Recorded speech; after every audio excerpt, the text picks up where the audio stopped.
Verse 7. God told Moses, "Look at me. I will make you as a god to Pharaoh, and your brother Aaron will be your prophet. You are to speak everything I command to you, and your brother Aaron will tell it to Pharaoh. Then he will release the Israelites from his land. At the same time, I am going to put Pharaoh's back up and follow it up by filling Egypt with signs and wonders. Pharaoh is not going to listen to you, but I will have my way against Egypt and bring out my soldiers, my people, the Israelites, from Egypt by mighty acts of judgment. The Egyptians will realize that I am God when I step in and take the Israelites out of their country." Moses and Aaron did exactly what God commanded. Moses was 80 and Aaron was 83 when they spoke to Pharaoh. Then God spoke to Moses and Aaron. He said, "When Pharaoh speaks to you and says, 'Prove yourselves, perform a miracle,' then tell Aaron, 'Take your staff and throw it down in front of Pharaoh. It will turn into a snake.'" Moses and Aaron went to Pharaoh and did what God commanded. Aaron threw his staff down in front of Pharaoh and his servants and turned it into a snake.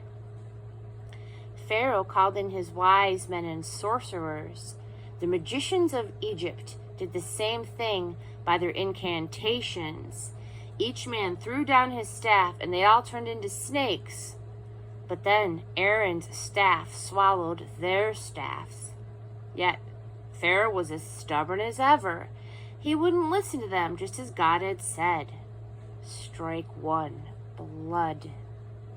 God said to Moses, "Pharaoh is a stubborn man.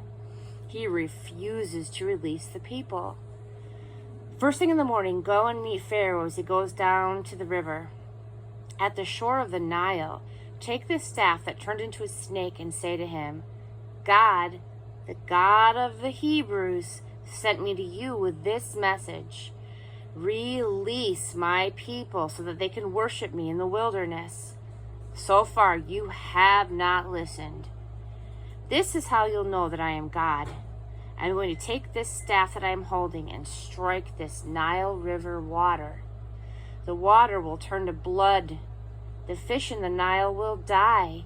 The Nile will stink, and the Egyptians won't be able to drink the Nile water.'"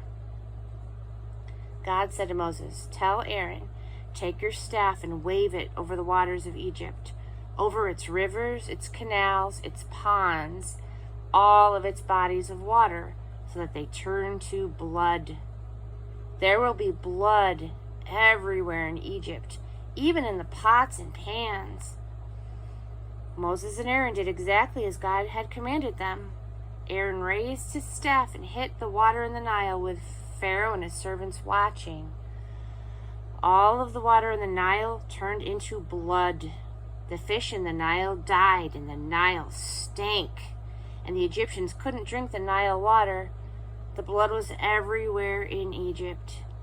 But the magicians of Egypt did the same thing with their incantations. Still, Pharaoh remained stubborn. He would not listen to them as God had said. He turned on his heel and went home, never giving it a second thought. But all the Egyptians had to dig inland from the river for water because they couldn't drink the Nile water. 7 days went by after God had struck the Nile.